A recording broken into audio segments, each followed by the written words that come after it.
Hey everyone, What If Fan here, bringing you another exciting part of What If Reborn in Naruto world. You can find the fanfic title and the original author's name on my Patreon page. Make sure to check it out and show them some love. If you enjoy the video, don't forget to like, subscribe, and ring that notification bell so you never miss an upload. Also check out my Patreon channel for early releases of all the series, where you can find all the series released one day ahead of YouTube. Alright, let's jump into it. Chapter 68. It's finally finished. Daiki's voice echoed throughout the wide cavernous training grounds beneath the Hokage mountain. Standing in the center, his scarlet red eyes traced the mass of inky kanji spreading out from beneath his feet in all directions. Like a massive winding spider web of ceiling characters, they wound throughout the training ground.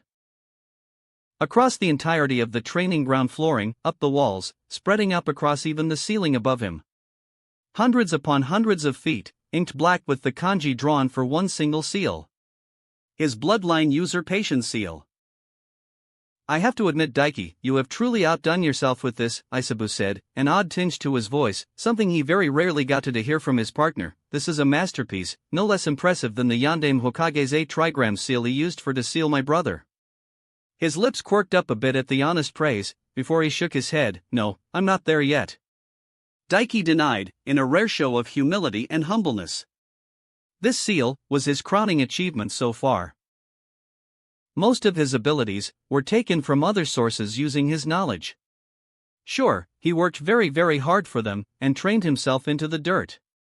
But for what was truly his own original get? Only his Dimension 4 seal, and now this were truly of his own creation. But it was because he was the creator of this technique, this seal, he could see its flaws. Yes, he had created it. But his eyes traced over the massive amount of inky black ceiling kanji he stood in the center of. It had taken hours upon hours to lay this seal and get it ready after he finished it, even with the help of shadow clones. A true master of seals, such as Minato Namikaze could have done, laid this seal properly with a tenth of the kanji in size. And one of the grand masters of the Uzumaki clan could have probably applied it within a few feet at most and have it ready within 30 seconds after learning it. Yet despite that, he couldn't help but grin. I've still got so far to go, he mused, truly happy. It was amazing to know that monsters existed for every branch of life. It wasn't just monsters of combat he couldn't match like Madara right now, but even the sealing grand masters of the Uzumaki clan. The grind truly never ended.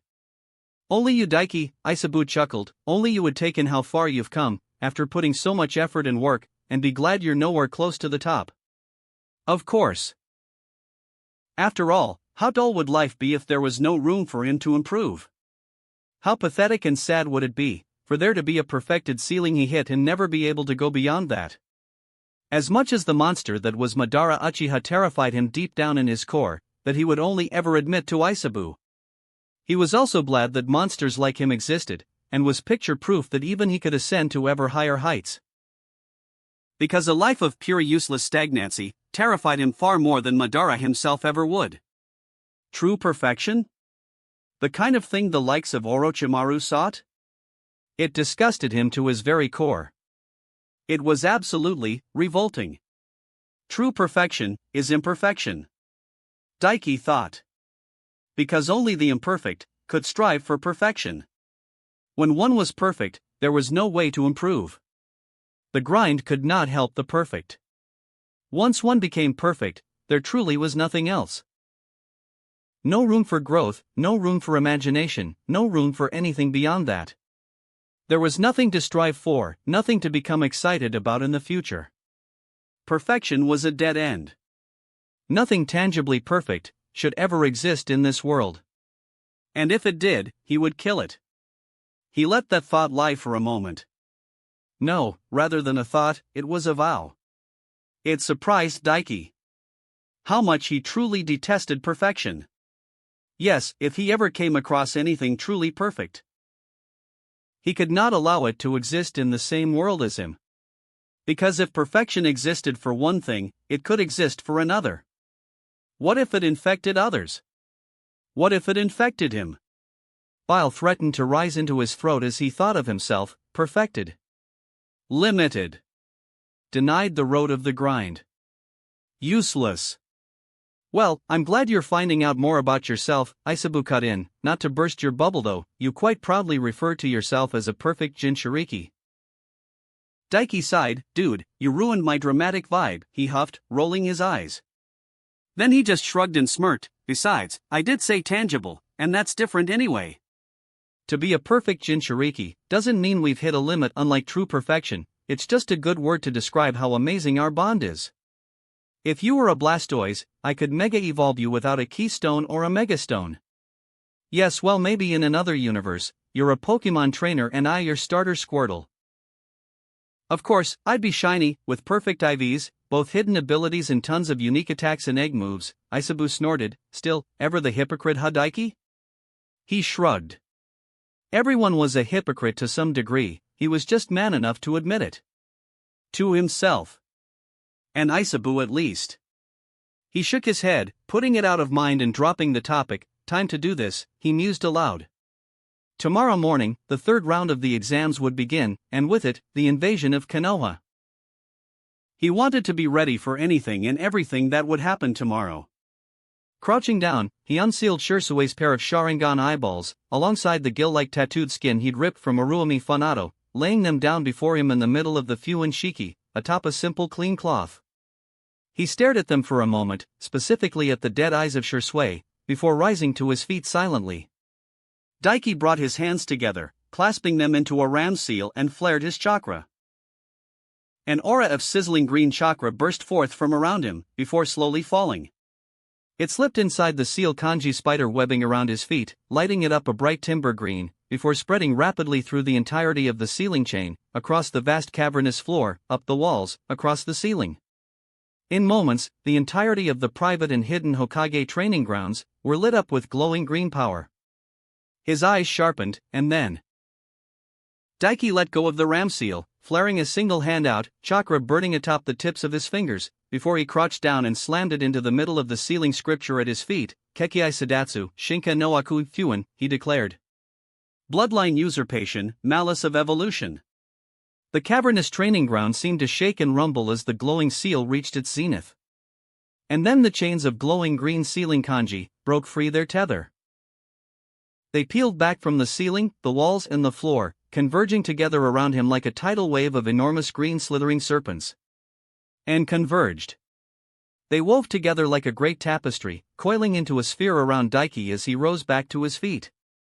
And his vision was consumed by green. He grit his teeth as he felt like his neck slid open, a searing burn slithering its way through his veins. And then he had to close his eyes as they followed suit, and burned. Tears of blood sprung forth from his tear ducts, trailing down his cheeks as a warm wet trails. And yet, a laugh burst free from the teen as strength suffused him. As his muscles surged with strength, as his gaze steamed behind his eyelids. As his whole world was consumed by timber green. And then it was over. It lasted all of 10 seconds that felt like an eternity, and before he knew it, the sphere of green around him was gone, and the cavernous training grounds, lit up, now dark and quiet. He opened his eyes, and had to blink as his vision sharpened to all new levels. Whoa! Daiki laughed, standing up. He brought his hands up, feeling his neck. He felt rough skin, and little indents, just like the ceiling tattoo upon his palms. Grinning, he made his way over to the pool of water at the far end of the training ground and peered inside. The first thing he noticed was his eyes. Scarlet red as always. Yet now, with 3 tomo lazily spinning in each eye. And atop his neck, on either side of his neck, a trio of black tattoo-like markings, shaped like pointed fanged gills. Yes! He pumped his fist with a whoop. He'd done it. He'd taken not only the Sharingan of Shursui Uchiha for himself, but the power of Sea Dragon as well. I want to try something, he thought giddily. Turning, Daiki held his hand out, fingers extended. Without using a single hand seal, he began molding his chakra into the water element, and then tried to shape it. Water style. He began, and was surprised himself as his chakra leapt to his command, water surging into existence around his arm, extending over his fingers and outwards, into a long double-sided sword, water blade. Whoa, that was so easy. Daiki breathed out, holding the water blade up and examining it. Sure, before it was already incredible easy, he'd mastered his water element and could mold the blade with a single hand seal. But this went even further beyond that. It was so fast, and he barely put any effort at all into it. Absolutely incredible. He swung his hand casually and watched as a gargantuan crescent blade of churning water bisected the air, gouging chunks not only from the ground, but the ceiling itself that was over 100 feet above him, and then cut straight through the seal-enhanced wall at the other end of the training ground, over 200 feet away, biting a good few feet deep into it despite the enhancement of the wall. Holy shit. Before, he'd had to hack at the wall multiple times from close range for that kind of effect, while overloading the technique with chakra. Your water jutsu has increased in strength multiple times over, incredible. Isabu praised, the power of the sea dragon, in the hands of a master of the water element and my Jin Shiriki, is capable of this much, huh? And this was just one of your weaker water-style jutsu. It makes me wonder what your higher-tier jutsu such as the water dragon will be capable of. With this, you might be encroaching upon the level of your precious Night-Aim Hokage. Truly, there was no higher praise. I'll have to see, he mused. Speaking of the great Tobarama though. He turned back to the pool of water, staring at his reflection again, meeting his own eyes. Before pumping chakra into his eyes, and watched as the tomo in his eyes began to rapidly rotate, before converging together and spreading out, forming a thick black four-pointed shuriken around his pupils. Shursue's Manjikyu Sharingan. Or rather, Daiki's Manjikyu Shinka Sharingan. With this, I don't need to worry about Danzo anymore. With this, it has fused with my Shinkigen, making a stronger Jujutsu, and it's fully a part of me unlike Danzo, he mused. And with it, so much more. Not only did he now have access to Koto Akatsukami, this Manjikyu in particular enhanced Genjutsu ability. And of course, with it he now had access to the Susanoo that Shursui had already awakened before his death, and even the ability to use Izanami and Izanaji. Not that he would mind you. That was what those extra Sharingan eyes Danzo had would be for. And he knew for a fact, Danzo had way more than just those 10 in his arm. Just like Obito, he kept a massive stash of them in case he ever used up the ones he already had. After the exams, I'll be paying him a visit, he mused. Speaking of the exams though, he crossed his arms, status, he stated aloud, and a moment later, the familiar black screen of his status system appeared before him, scarlet red letters reflected back at him. Name, Daiki Uriai. Age, 13.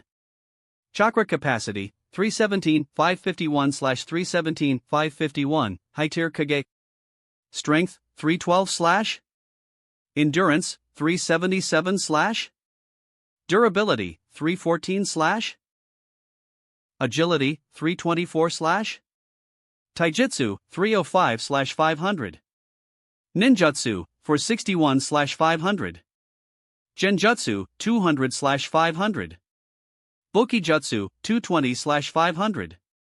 Chakra control, 405/500. Chakra affinities. Lightning, master the heaven's spark. Water, master the sea parts before you. Wind, master the gale bows. Earth, master the earth shakes. Fire, master the flames of creation, blaze. Fuinjutsu, expert the breath hitches. His eyes widened when he took in his stats. Most of it, he'd already known of course, like his ninjutsu rising so high, his chakra control breaking 400, and even his chakra capacity now over 300,000. He'd worked hard the past 2 weeks after all since he'd returned to the village, and came straight here to isolate himself and train after meeting with Hanabi and Tenten. He'd moved up to using 400 clones for his training. And not only worked his way through the techniques he'd already had on his plate, such as the spiraling fear wheel and the chakra scalpels, but even the techniques he'd pilfered from the Forbidden Scroll. Well, almost all of them. The Flying Thunder God was so complicated that he'd spent more time on it alone than any of the other jutsu, and mastering the last of his elements combined. But still, his strength, agility and durability had all been a little below 300 when he finished training, and now after integrating the Sharingan and the power of the Sea Dragon, they had broken 300. You've really come a long way since we met. Has it only been 5 months? It feels almost like we've known each other for a lifetime, Isabu mused wistfully. You've become strong, Daiki. With where you are now, alongside your heavenly star steel, the seven heavens breathing method and the lightning chakra mode you can use together, you are well capable of fighting even Kage. That is all your own strength, without drawing upon even a drop of my chakra. I'm proud of how far you've come. Daiki's mouth opened and closed at the sudden words from his bijou partner, finding nothing to say, and his cheeks feeling suspiciously hot. It took Daiki a few moments to shake the sudden abashed, happy awkwardness that flowed through him at Isabu's genuine praise. He coughed. Right, well, thanks I guess, Daiki replied to the praise, forcing a grin as he quickly pushed on changing the subject. There is one way to check that. Suimpa, he said aloud, and a moment late, he left behind the dimension appearing within Isabu's personal dimension. They really needed a name for it. Something to decide later, he thought, making his way over specifically to a few of his clones that were standing guard over three struggling men, covered from head to toe in tight bandages covered in sealing kanji. Are they ready? He asked. Yeah, we took care of it, boss, the clone closest to him replied, boredly spinning a Rasengan in each palm, idly pumping small bits of chakra into each one, increasing their size bit by bit. Even when his clones specifically weren't assigned to grind. When they finished their main tasks, they did it anyway. Alright then, thanks. Daiki nodded, before forming a ram seal and dispelling the group, their memories flowing back into him. He turned to the three struggling men, unable to do anything beyond spasm within their bandaged prisons. They were a group of bandits. He'd sent his clones outside the village days ago to hunt a group down on a quick C-rank mission. He'd specifically had them all slaughtered, beyond 3. He only needed 3 after all. Daiki stared at them for a few seconds, before smirking and running through a set of hand seals, before crouching down and slamming his palms into the ground. Kochios, Edo Tensei, he declared. The ground rumbled, before splitting apart as a trio of large coffins rose up beneath the trio of struggling bandits, and enclosed around them. The coffin lids shut, cutting off their muffled screams and whimpers, with an ominous click, silencing them. Purple light escaped from the cracks along the edges of the lids, before dying down. And a moment later, the lids of the coffin slid open with ominous creaks, displaying 3 entirely new people standing before him. One, a beautiful pale black-haired girl, eyes closed, with cracks running along her skin. The second, a tall lean man with short black hair, dressed simply in a sleeveless top and black pants, warmers around his ankles and arms, and bandages around his neck, mouth slightly open revealing sharp shark-like teeth. And the third? A tan man, with short messy brown hair. And the strongest of the 3 of them. Haku, wielder of the ice-style bloodline. Zabuza Momochi, the demon of the hidden mist, and former member of the 7 deadly swordsmen of the mist. And the clown Kaige himself. Raza, the Yanden Kazekage and wielder of the magnet-style bloodline, and the only known user of the vaunted gold dust style. He could have added a 4th. He had Shirsue's body after all. But no, Shirsue was loyal to the leaf to his last breath and gave everything for the village. He deserves to rest. Daiki thought. He wouldn't disturb Shirsue from the Pure Land without drastic circumstances. Now then. Daiki hummed, reaching into his pocket and retrieving 3 kunai with tags around the handles. He walked over to the 3 dead ninja, brought back from the dead to serve him. One by one, he placed the kunai at the back of their heads, and they sunk inside. And one by one, each of their eyes opened, staring blankly ahead. He had no interest in speaking with them right now. Maybe later in talkative wise, the only one who really interested him was Haku. And that was just because he knew she was rocking a massive pair of tits under those heavy-duty clothes she wore. Haku, go that way, there's a massive amount of my clones trainer over there, Daiki ordered, pointing off into the distance. Teach my clones every ice-style technique you know. Yes. Haku replied blankly, before turning and leaving doing as he bid, heading off towards his clones. With that done, he ignored Zabuza and looked into the blank eyes of the Kazekage. Now Raza, you're going to spar with me, come at me with your full strength, he ordered. Admittedly, his version of the Edo Tensei could only bring someone back at 60 to 70% of their strength, unlike the version Kabuto would make through improving upon the technique. But Yes. Raza replied simply, and then stepped forward and blurred. Daiki barely had time to bring a single arm up to block the fist thrown at his face, the sheer strength behind him unleashing a sonic boom. I suppose a Kage is a Kage in the end, even if it's a clown Kage. Daiki laughed, sliding back from the blow. Raza said nothing, beyond clapping his hands together. The ground underneath Daiki broke apart, and crumbled, falling into fine grains of sand that glinted gold. It surged up like a humongous wave, far faster and far larger than anything he'd seen Gaara use so far. Daiki sprang back with a flip, and as he landed his chakra spiked, black lightning-like marks spreading across his body from his neck. At the same time he released a deep breath. And a bursting burning haze of green erupted from around his body as he taped into the seven heavens breathing method. And then he moved, just as the wave of sand reached him. The sand was blasted apart as a shock wave erupted from his sheer speed, the ground crumbling beneath his feet. Gotta work on my control. Daiki resisted the urge to wince.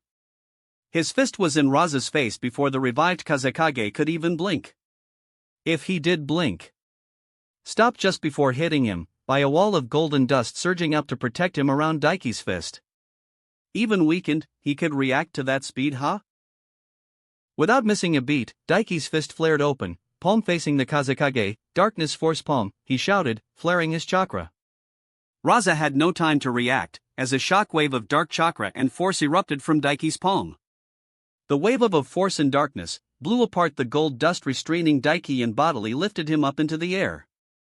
Raza flew back hundreds of feet, before spinning and landing atop his feet, face blank, yet a trickle of blood escaping from his lips. Before it disappeared entirely a moment later. Edo Tensei zombies, healed instantly from any damage after all. Caught you off guard there, huh? Daiki taunted with a laugh.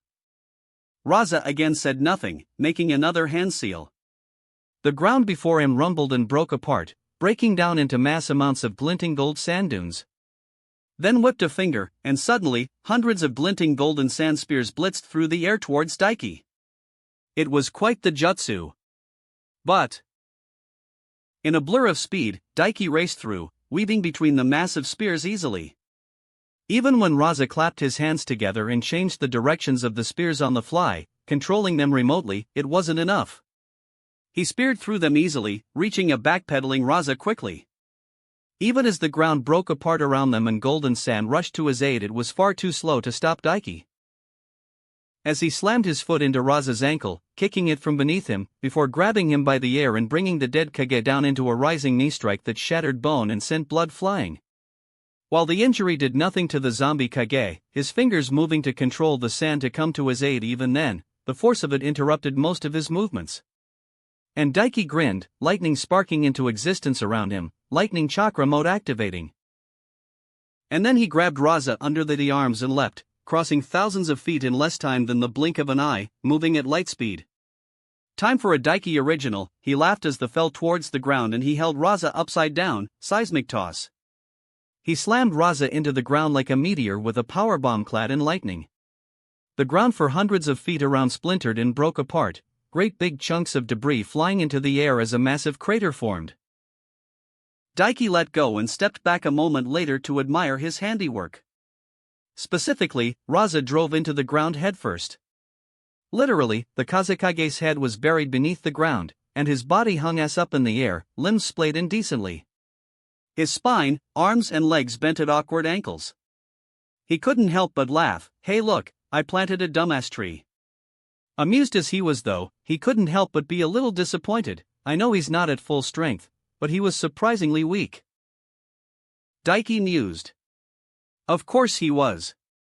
This one was a ninjutsu specialist, and had no access to his usual preparations. On top of that, it wasn't just his physical ability that was weakened by Edo Tensei, but his chakra capacity, his chakra control, his control over his jutsu and more, Isabu mused. Plus, as we saw, he was weaker than Gaara was without Shikaku. Also, that was in no way original, you just stole the Pokemon attack name, and the Raikage Sliger Bomb. Everybody's a critic. Daiki rolled his eyes, but he understood what the Bijou was saying. Overall, that was quite the handicap Raza had been working at, huh? Not to mention, he had cut off the man's ability to think or anything, just follow orders and fight.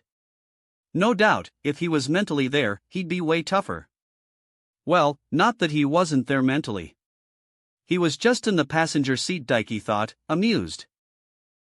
He watched as the dead Kazekage healed from his injuries and pulled himself from the crater, face blank as he prepared to engage Daiki once more. Alright, that's enough. Daiki held a hand up, and the dead man stopped in his tracks, standing still. Thanks for the spar, Clowny, he walked over, slapping the dead man's cheek mockingly. If nothing else, he was going to have a lot of fun taking the piss out of Raza, knowing the man was there in the back of his own head, unable to do a damn thing but rage silently. He crossed his arms behind his head as they walked back towards the area they came from, where they left Zabuza standing around like a lemming. Hey, you wouldn't happen to know your daughter's cup size, would you?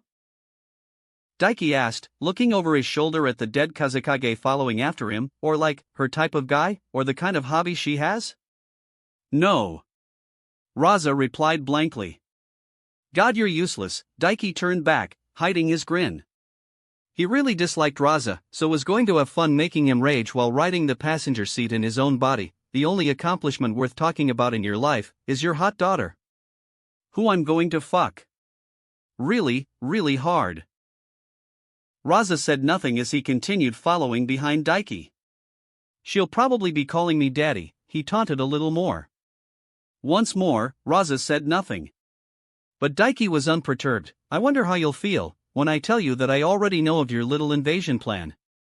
And when it happens tomorrow, being led by Orochimaru, you're going to be fighting and defending Konoha, he added. That was the true reason he'd brought back Haku, Zabuza, and Raza. He'd already got his hands on some good Umbu-like armor and masks. And come tomorrow, he'd deploy them, alongside hundreds of his clones at once to deal with the invasion. They'd be spread about the village, ready to act as soon as the invasion began and slaughter their enemies. He wouldn't allow a single Konoha citizen to die. And while they did that, he'd make quick work of Kimimaro, who Orochimaru planned to send after him. He'd rip that terminal clown apart, and steal his skeleton. The dead bone pulse would be his. And then he was going to go kill Orochimaru and save the old man. Not that he'd need saving, to be honest. Tsunade had arrived back in the village not long ago, and Jiraiya was here too. Orochimaru was already dead. His body just didn't know it yet. Chapter 69. He chose to sleep that night, in preparation for the events coming in the morning.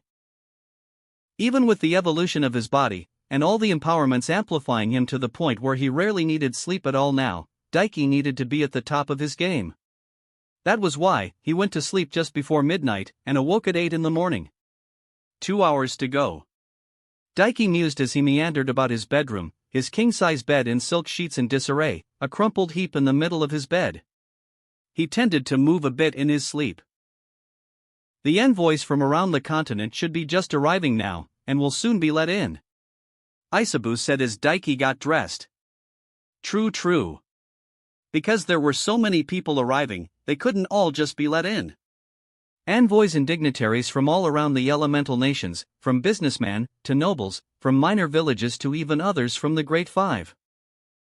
They were only granted access to Konoha for the day, because it was simply a powder keg with so many powerful people in the village at once, and security needing supply to not only guard, but keep an eye on each and every single one. It was simply too risky to give them longer than that in the village.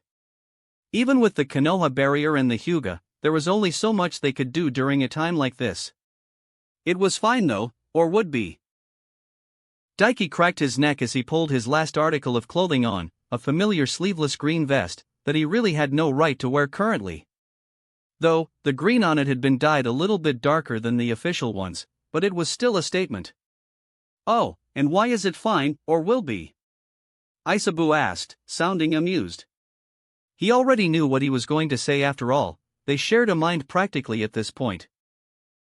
Because I'm here obviously, he boasted simply, as he took his hand from his neck and made his way over to his bed where his chakra armor rested at the edge, the pauldron shaped like Isabu's face atop the shoulder and 3 new additions at the back, 3 deep blue ridges of dark blue chakra metal. There's no greater security than that.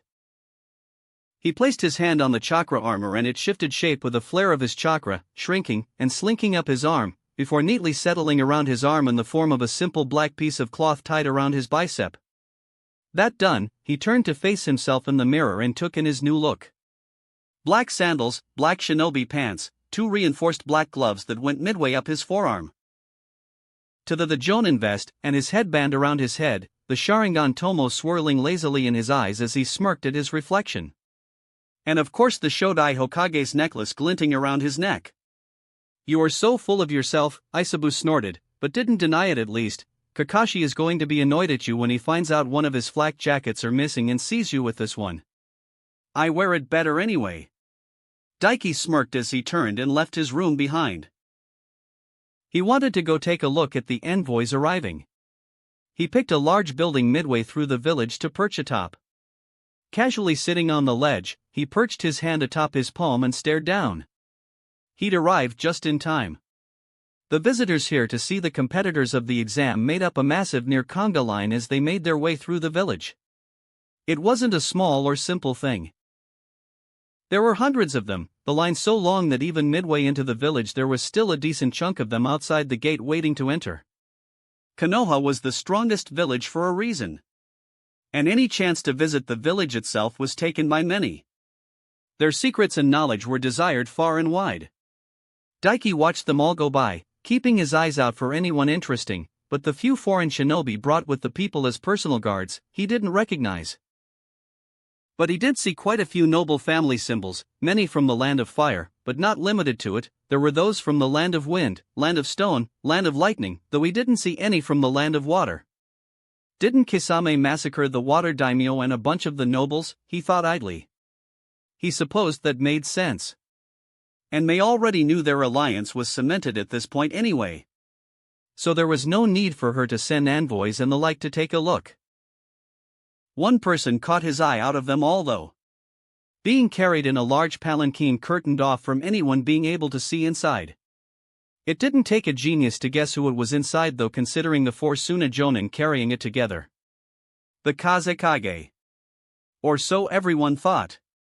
The real Kazekage was currently a corpse. A revived corpse, dressed up in Konoha Umbu gear, alongside Haku and Zabuza. He'd armed them last night and sent them out within the village, with a simple task. Slaughter any Suna or Oto ninja they came across within the village when shit hit the fan. And they weren't the only things he'd prepared for this day. Because, today, the grind had been put on hold. All of his clones were saving their chakra and waiting. He'd prepared them thoroughly, making one at a time slowly over the last 2 weeks, so each one had access to half his total chakra reserves. He peered through the coverings of the palanquin, and took a look at Orochimaru, covered in head to toe in the robes and hat of the Kazekage, only his eyes visible. Those of Raza. His disguise was impeccable. "Too bad my eyes can't be fooled that easily," Daiki smirked. "I hope you like living this long, you cockroach. You're going to die today."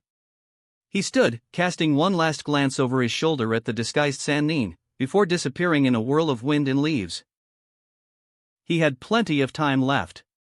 So, instead of heading towards the stadium where the final round of the Chunin exams was taking place, Daiki instead circled the entire village. Every so often, he'd bring out one of his clones from the training dimension, and have them transform into a nondescript civilian, using his eyes to mask their chakra signatures.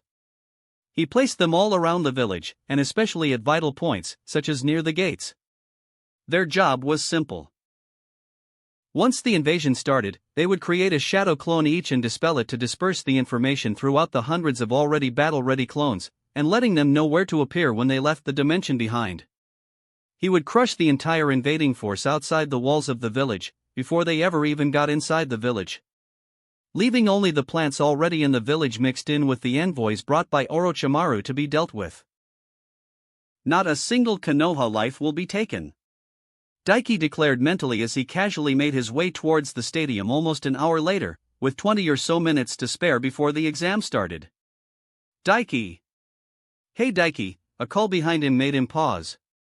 He'd already felt the massive chakra signature behind him, so he wasn't surprised when he looked over his shoulder to see Naruto jogging up towards him, massive grin on his face, arm over his shoulder as he waved to him. What did surprise him though was the changes Naruto had went through. It wasn't much really. He'd changed out his jacket for a dark blue one with an inner red puffy hood that was partially unzipped, a red band ingrained around the right bicep with the swirl of the Uzumaki clan, and was wearing orange and black fingerless combat gloves. But that was surprising in of itself. Blue? Daiki thought blankly. New look? Daiki prompted when the blonde reached him. Kinda had to, Naruto shrugged. You destroyed my jacket during our training. Daiki raised a brow. No, I didn't. He'd think he'd remember something like that. I had my sexy jutsu up and it hit it, Naruto shrugged, looking him over and raising a brow. The hell though, what's with the Chunin vest? Where's your funky armor? It's around, Daiki replied vaguely. Honestly, thanks to integrating the infinite armor with it, he could shape it at will, so it didn't specifically need to be armor, but he'd use it as such anyway because it was hella sturdy now through the combination of both armors and the Garian sword, and it ain't a Chunin vest, it's a Jonin one. I stole it from Kakashi's place, you like? Naruto gave him an odd look. Daiki, you and Kakashi-sensei are super weird, you know that? He said, like, the crap you said to each other back at the second round was just harsh as heck. Don't worry about it, Daiki waved him off. Anyway, what's with the blue? Even if I destroyed your jacket, I figured you'd go back to a pure orange monstrosity. His fist came up to block a fist aimed at his face, eye raising. Don't mock the orange, it's cool, you just don't get it. I love that jacket, the blonde huffed, pulling his fist back, and I didn't choose it, Pervy Sage did. The blonde looked around before leaning closer a bit, said it had a bunch of those seals and stuff in the seams, and was why you got a thick jacket like this. It's supposed to help me suppress the Kyuubi's chakra, he said, before leaning back on his feet and grumbling, that old perv is a real slave driver, you know? Right after you left, he slapped these stupid things on me, and it was like I was suddenly walking around with Choji's mom and dad both sitting on me, it was so heavy. He pulled his sleeves back a bit, to show him prayer beads wrapped around both arms, and Daiki's eyes widened a bit as he recognized them. For Lim's waiting seal, he gaped. You know M? Naruto blinked, before nodding. Yeah, that's them. Got a pair around my legs too, which reminds me I gotta take them off. Daiki just stared as the blonde went about pulling them off, before pulling out a scroll to seal them inside, his thoughts racing. Originally Jiraiya wouldn't put him through that training till the tail end of his training trip. Daiki thought. That was the training he'd go through that would let him physically be on par with Kakashi when he returned. What prompted Jiraiya to put him through it already?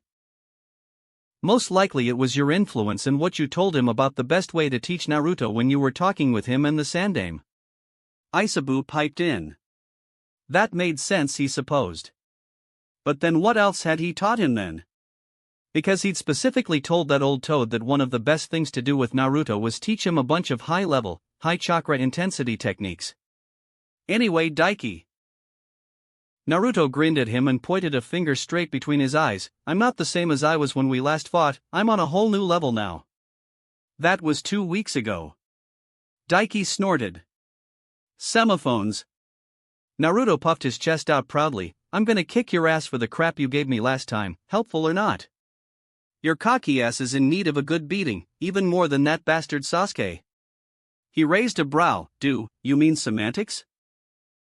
Same thing, Naruto coughed in embarrassment. Just get ready for the beating of a lifetime, Databeo.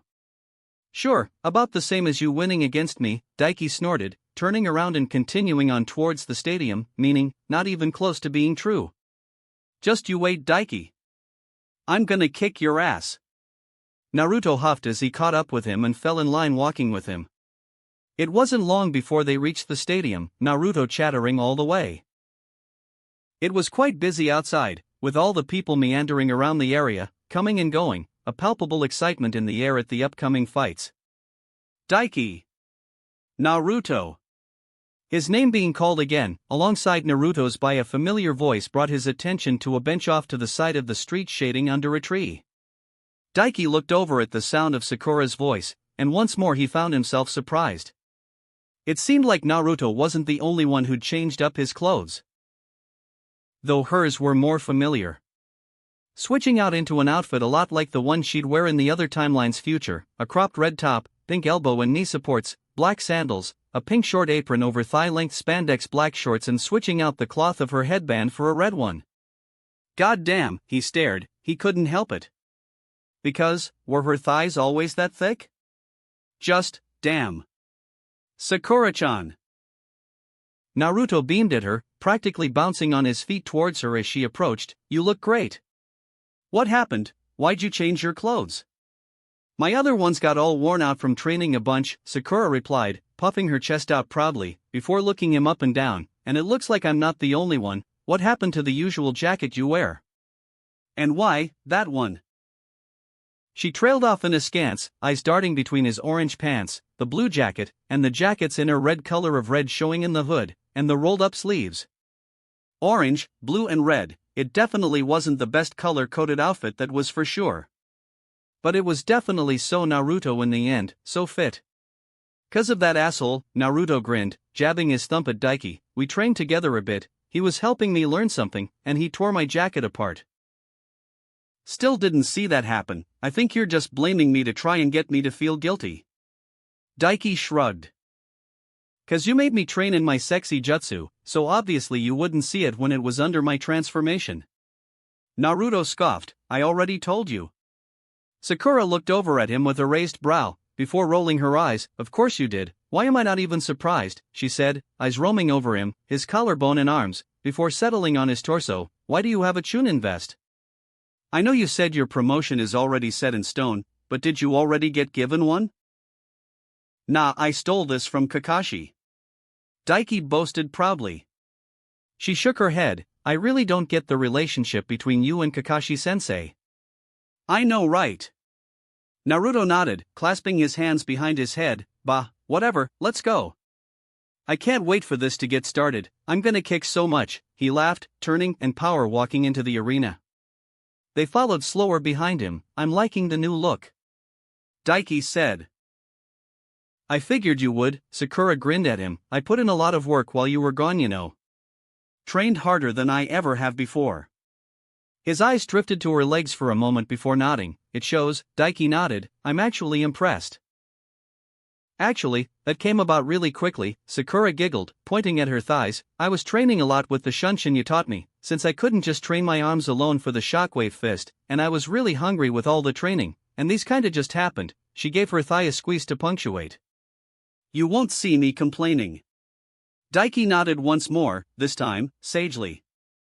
She snorted, again, I'm not surprised. Some girls are naturally top-heavy like Ino and Hinata. I'm apparently bottom-heavy, and these days, I'm okay with that, the pink-haired girl said, but that's not all. Thanks to you telling me where Kakashi and Sasuke were, I went over there and got him to teach me some jutsu. Daiki froze on the spot, jaw-dropping. Kakashi actually taught you jutsu, he gaped. Kakashi? Hatake Kakashi? Copy Ninja Kakashi? Eternally late Kakashi? Kakashi the Virgin? Kakashi? Sakura outright laughed. Yeah, the same one, she replied. Honestly, he couldn't say no, especially when I literally walked in on him in the process of teaching Sasuke-kun his signature technique, that screechy scary lightning one. Chidori, he helpfully supplied. That's the one, Sakura clicked her fingers. Well, I say got him to teach me jutsu, but I actually just got my elemental affinity tested by him. And some instructions and had to train myself because he couldn't focus on more than one student when he's preparing Sasuke-kun to fight that terrifying Gaara guy. Kakashi knew the shadow clone jutsu though. He was just a lazy cunt through and through. Even in the original timeline that didn't make sense. He knew Naruto was fighting Neji, who had literally tried to kill his own family, and who was by far the strongest genin around at that point in the tournament barring Gaara. Kakashi was just a shit teacher in general, and definitely played favorites with Sasuke. Probably something to do with that absolute chud Obito. God, Obito was pathetic. Compared to everyone else who had a literal tragic backstory, like Kakashi himself, Naruto, and a bunch more people like Nagato whom it was understandable they had absolute crashouts, the only tragedy Obito ever dealt with was Rin dying. One girl, and he decided, fuck the world, it needed to burn? Hell, the loser didn't even give a shit about his own grandmother dying while he was laying cripple in Madara's weed den. If it makes you feel better, while I wasn't part of Rin for long, I did learn quite a bit about her, and she had zero romantic feelings for Obito Uchiha, Isabu helpfully supplied. She saw him more as a brother-like figure. Like many girls her age, she was vastly more attracted to Kakashi because of his skill, strength, looks and, simply not being a goofy clown. He was a clown, wasn't he? And you know what, that did make him feel better. Knowing that dead or alive, he was never tapping that. Color me surprised, I had to blackmail and bribe him to get anything out of him. Daiki snorted. Still more than he's taught me or Naruto, Sakura huffed, but yes, apparently I've got an affinity for the water style, and managed to learn the 2 jutsu he gave me instructions for. Nice, Daiki flashed her a thumbs up. I actually know a bunch of water jutsu. I'll help you out if you want later to get some more down. She brightened, smiling wide. Really? That'd be awesome, Daiki-kun, thank you, Sakura said, and surprised him by leaning over and kissing him on the cheek. Honestly, I really do need to do something nice for you to make all this up to you, Daiki-kun. You've done so much for me since these exams started. I'm like a completely different kunoichi now thanks to you. Don't worry about it, I'm not helping you out because I want anything in return, he replied truthfully. Sakura did have the potential to become a medic on the same level as Tsunade, if not surpassing her. She would be valuable to have on his side in the future and as one of his subordinates as the Hokage. There I was thinking you were just hoping to get me in your bed, she pointed out cheekily. I am, he shrugged, but I'm not trying to bribe you into my bed or make you think you need to just because I'm helping you out. When you get into my bed, it'll 'cause you want to be there. Which reminds me. Lifting his hand, Daiki extended a single finger and touched it to forehead. Sakura blinked. What are you? She trailed off, and stopped as his finger lit up with chakra as he inscribed a seal on her forehead she wouldn't get until much later, originally. A second later, the Byakugo seal formed as a small purple diamond-like marking atop her forehead. Is that another seal? Sakura squinted her eyes as she tried to look up, before looking back at him. Yep, a pretty special one at that, Daiki grinned as he dropped his hand. It's called the Strength of 100 seal. The way it works is, when you have days where you're not training or going on missions, you store your chakra inside it, and it works as a battery for you to fill up with your chakra to draw on whenever you need it. But beyond that, when you activate it in full, it'll use all that chakra stored up, to enhance your physical abilities and even your jutsu. I yoinked it from Tsunade, it's one of her signature abilities. Sakura gaped at him, jaw-dropping, as in Senju? One of the legendary Sannin, she spluttered. Did you just give a Sannin's personal technique? She's not gonna come kill me or something, right? Now don't worry about it, he waved her off, you're fine. Sakura stared at him for a moment, before sighing and shaking her head, a rueful smile appearing on her face. You know, you really ought to be careful, Daiki-kun, she said, simply, before leaning in and pressing another kiss to his cheek, this one, right on the side of his lips, and pulling back, cheeks flushed. One of these days, it'll be one and the same, you know, she said, giving him a wink. What? They parted ways soon after, with Daiki actually quite confused as he made his way out into the massive Colosseum-like ring, noting he was one of the last to arrive. Besides Sasuke, and that stretchy guy. Well, that sucks, he thought. He'd been hoping to ransack that guy's mind to try and see if he could learn about his rubber body technique. He was, however, taken by surprise when he took in the full lineup of the others lined up behind the hateful Ganma. I'll unpack that later, he thought, ignoring Ganma for now. Eyes roaming over the lineup of Neji, Naruto, Shikamaru, Hinata, Gaara, and Temari. He, Naruto, Tenten and Sakura weren't the only ones with wardrobe upgrades apparently. His eyes taking in Temari first. She'd switched her pink dress out for a blue skirt, and short-sleeve purple wide-neck top showing off mesh armor underneath, with red wrappings around her waist, and a harness of the same style around her shoulders and torso holding her war fan. Which made sense, he supposed. Daiki had, after all, ripped her dress in their last encounter. The most surprising, however, was Hinata. She was mostly dressed the same as he remembered, except she'd switched out the corset she'd been wearing before for a larger one, yet with deeper cups that her massive breasts were almost bursting out of, probably would be if not for the mesh armor she was wearing underneath it that went up to her neck. Her forearms were covered in mesh armor, and she'd changed out the black baggy pants she was wearing before, with a pair of navy mid-thigh length shorts, that left her shapely, plump-toned thighs in full view. She caught him looking as he walked over and gave him a bright smile. He nodded, grinning back. She's really taken her confidence and surety in herself to an all-new level, he thought, impressed. He walked over to the front of the line, standing next to Naruto, catching Ganma grimacing as he walked past without saying a single thing to him or greeting him. Wait. Where is Hey-8? Daiki blinked. There was no way that went down the same way as it had before, right? Shit, he'd totally forgotten about that. Fuck. His eyes drifted up to the stands, searching out his target, clad in the attire of a Suna Jonin, with turban-like headgear and a veil over one side of his face. Baki. Have I already failed to live up to my boasts, he thought. He'd declared he'd not let a single member of Konoha die during the invasion. And yet, he'd failed before it even began? After all his preparations, all the work put in, everything, couldn't believe he'd gone and forgot all about something like that. He forced himself to calm down before he started leaking killing intent. I'll find out later, no point in getting worked up about it right now. Besides, maybe his illness just flared up, or the old man decided it wasn't in our best interest to have a guy constantly coughing hosting an international event, he coped. But if Baki had killed him? Then he would have to die. All those who bared their fangs at his village, at his people, simply did not deserve to live. And they would die. Chapter 70. Deep beneath the depths of Konoha, where only the longest and deepest of roots could hope to reach, Danzo sat behind his desk. His face was impassive, pen in hand as he looked at a large stack of papers. Status reports of his loyal troops, mission reports, monetary updates, and gathered information on many specific targets of interest. All that and more. And yet, not a single one had been moved from the pile, and the fingers of his other hand, hidden deep within a sealed brace that not even the Hyuga themselves could detect, drummed the insides of the brace tensely, agitatedly. Today is the day. He thought, mind far away. Focused instead of on his work, on his greatest rival, and his truest friend. The man whom would die today. Whom he would not lift a single finger to help. Because, for the leaf to truly flourish in this new age, Hiruzen unfortunately could not be allowed to linger on as Hokage. He was much too soft-hearted.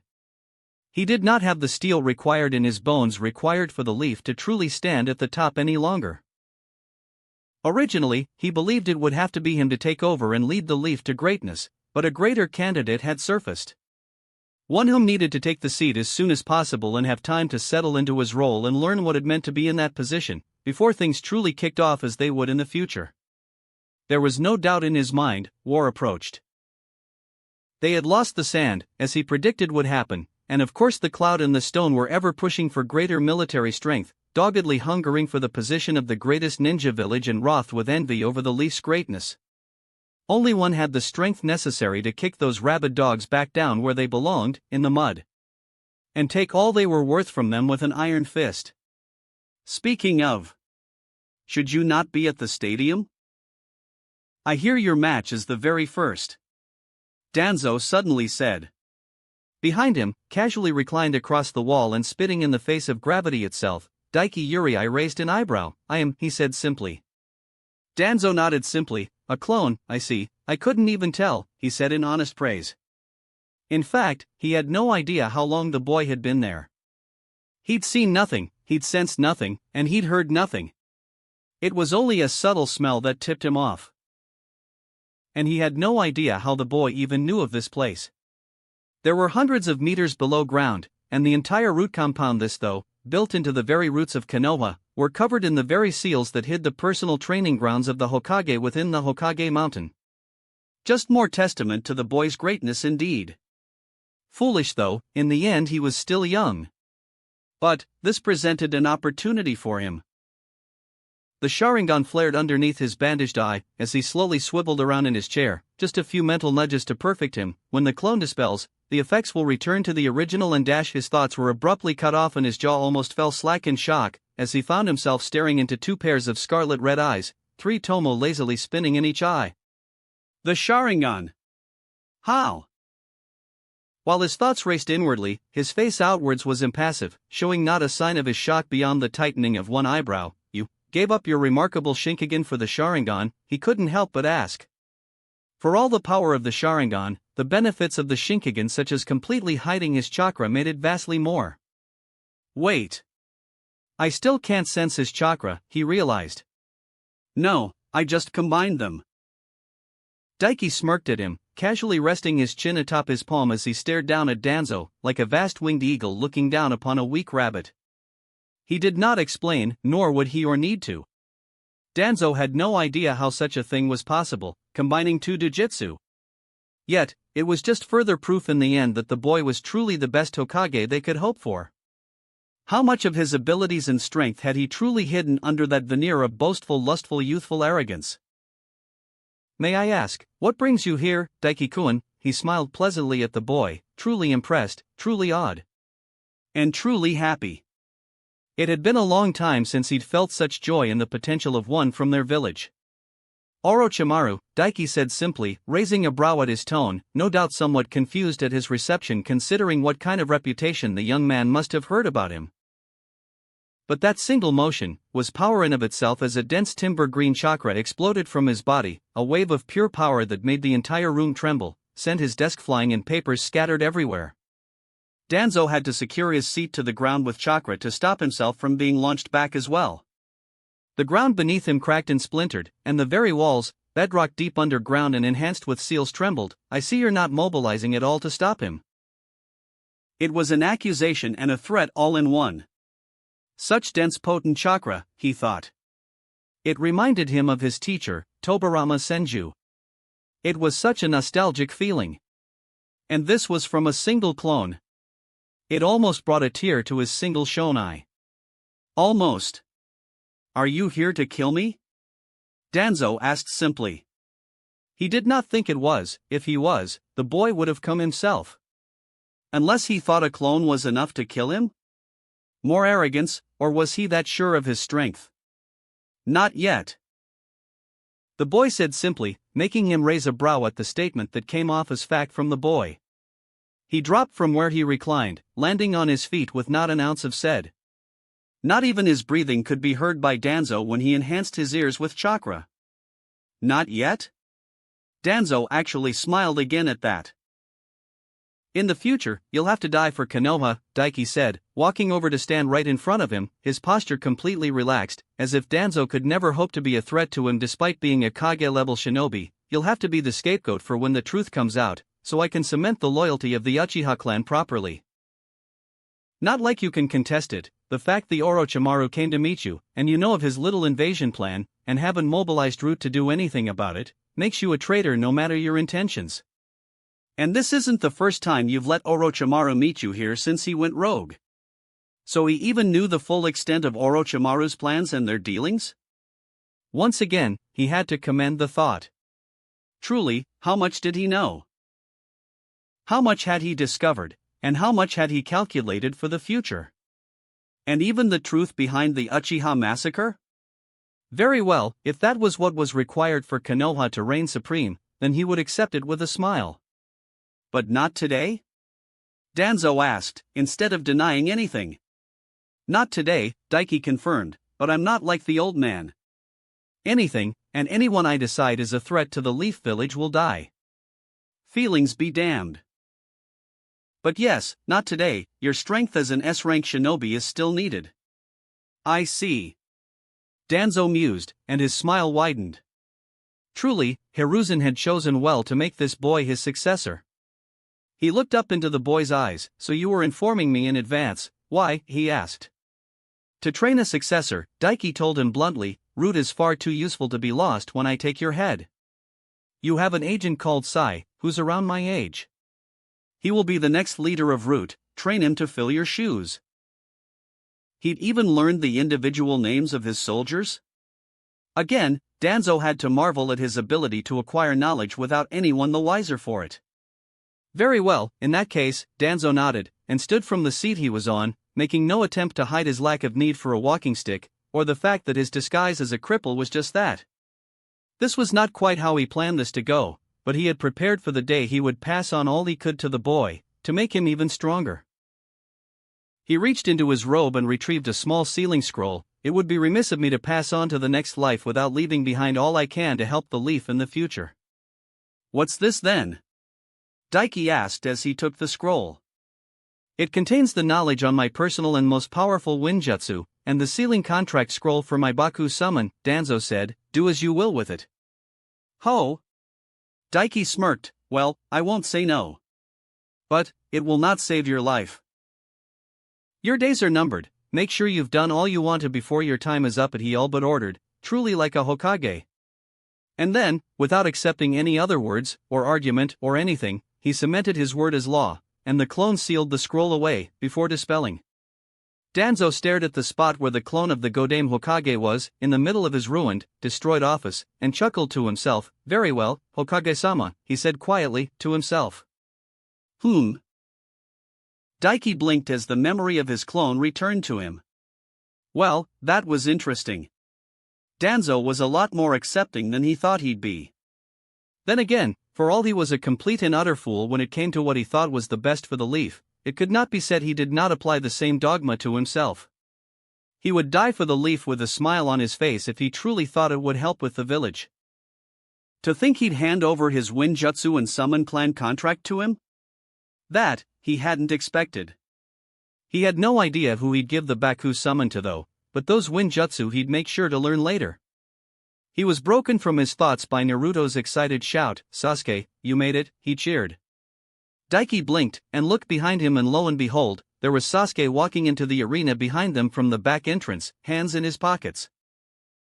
He'd changed his outfit too, switching out for a black version of his usual high-collared shirt, and a pair of black shorts, similar but different than the one-piece version he'd worn in the other timeline.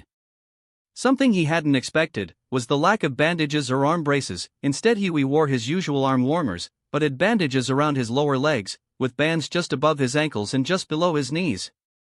Interesting. In the other timeline, he'd needed those braces for his arm to be able to actually control the force of the Chidori without it messing up his arm. Though looking at him, he noticed Sasuke's arms and legs had definitely bulked up a little bit in the last month.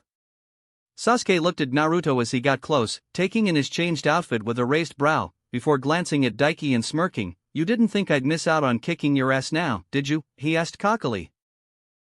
And it wasn't just directed at Naruto. Naruto laughed. We'll see, you're gonna be real surprised at how far I've come, Sasuke. He puffed his chest out. Sasuke said nothing beyond smirking wider and standing beside him in line. Well now, isn't that a surprise? Daiki thought, this is good, I can use this. Sasuke was actually on time? Well, that was good, for more than one reason. He needed to lay the groundwork for why he suddenly had the Sharingan as well without Sasuke freaking out. This gave him the time he needed. Sasuke's appearance was met with a massive roar from the crowd. The famous last Uchiha had arrived after all. If I remember right, most of the foreigners actually came to see him fight. Daiki snorted inwardly.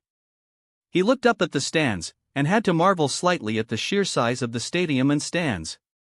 The circular coliseum-like arena he stood in was a whole lot bigger than it seemed on a manga page or through a screen.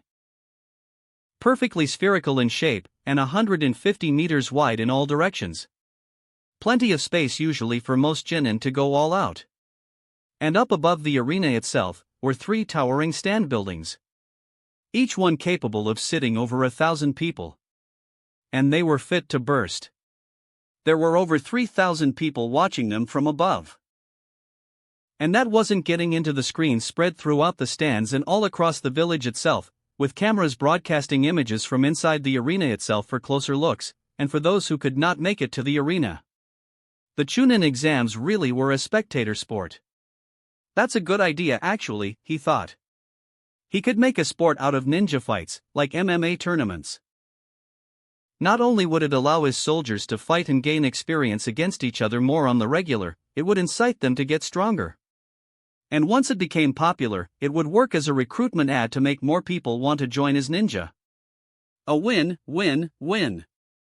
It wasn't long later, before the Kazekage arrived at the alcove above the 3 stadium stands where the Hokage sat above all like an emperor who loomed over the mortals below.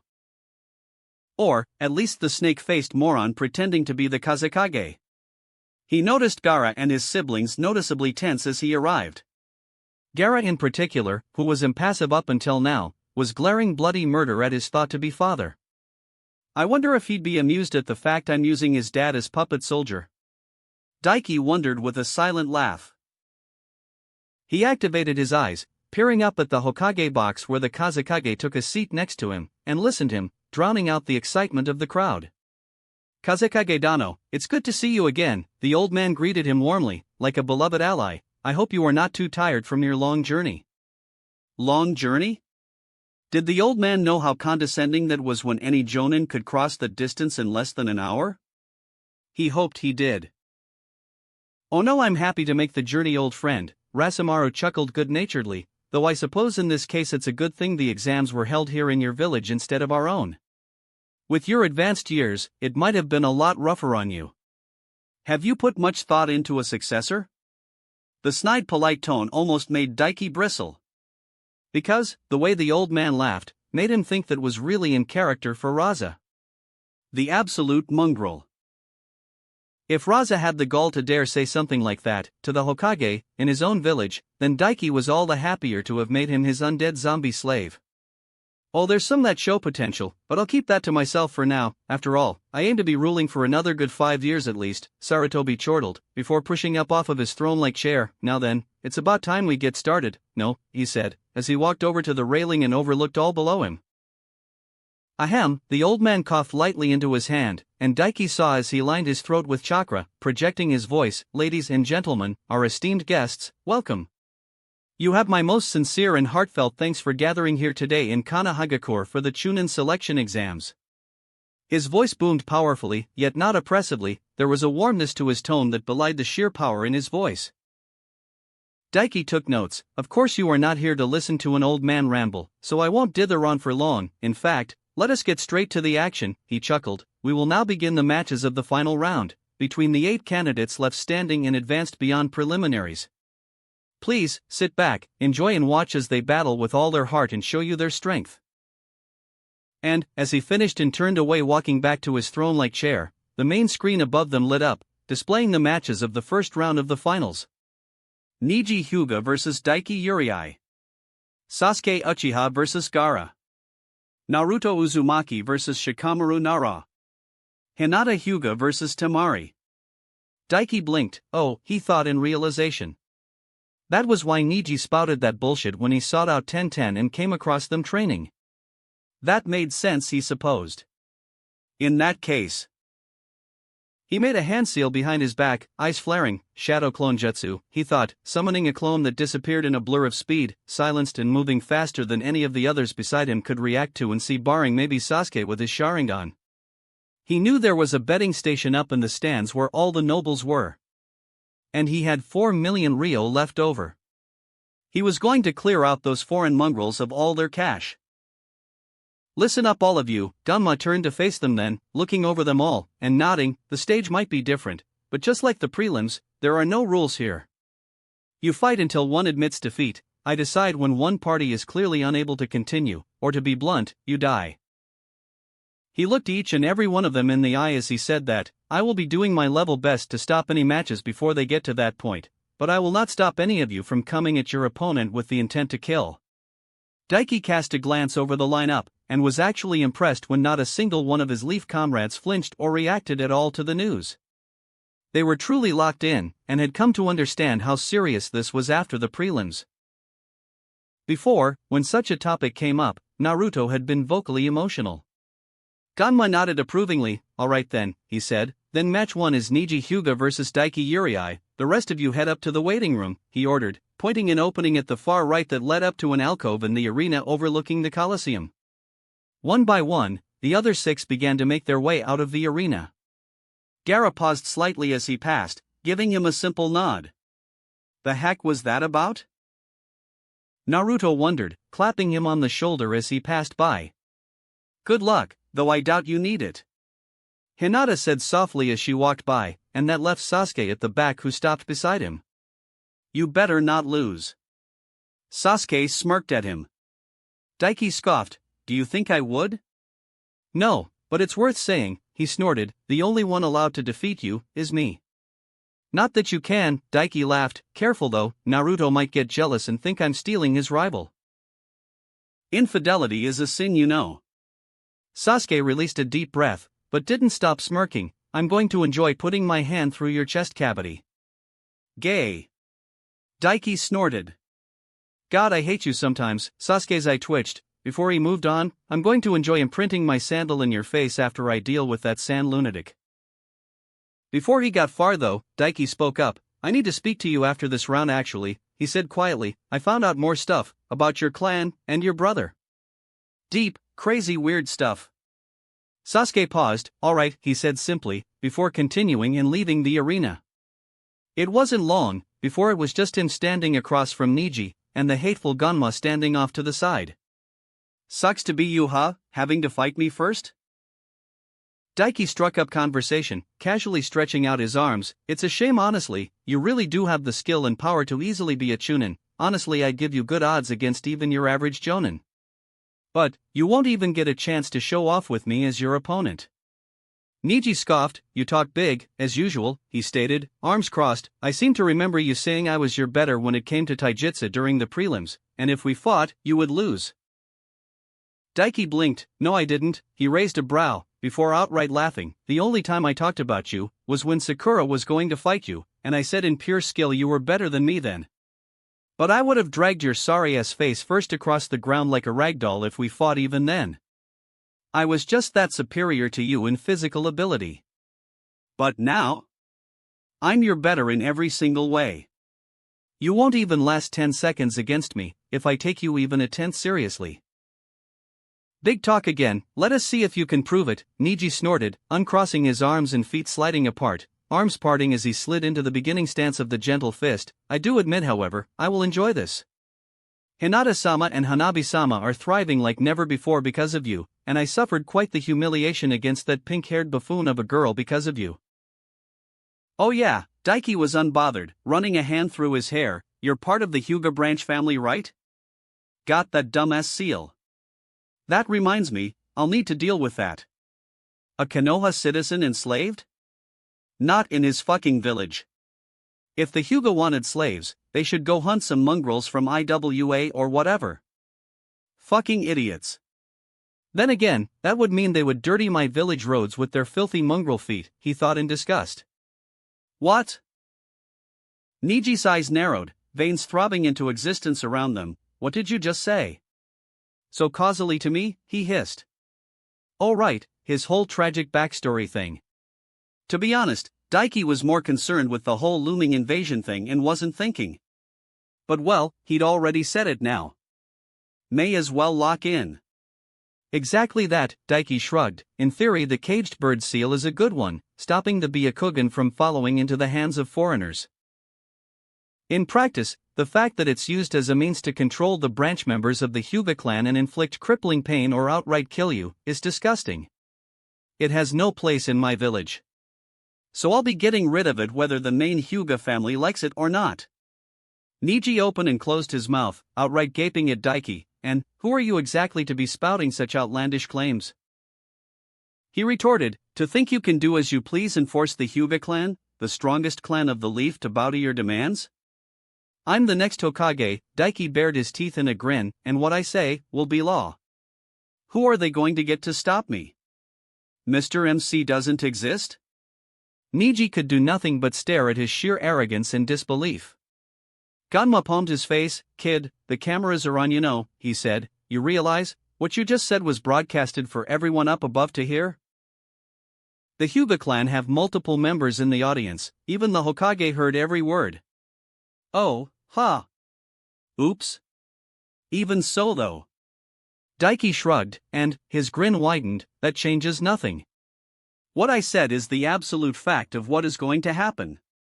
I will be the Godame Hokage, and there will be no more enslavement of Konoha citizens. If the Hyuga want slaves, they should just capture some useless cloudies to use instead.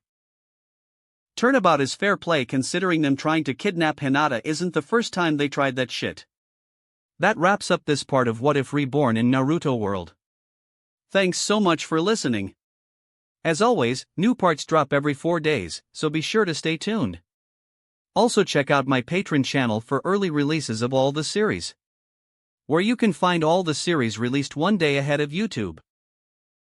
If you enjoyed the video, don't forget to like, subscribe, share it with your friends, and please consider supporting the original author as well. See you in the next one.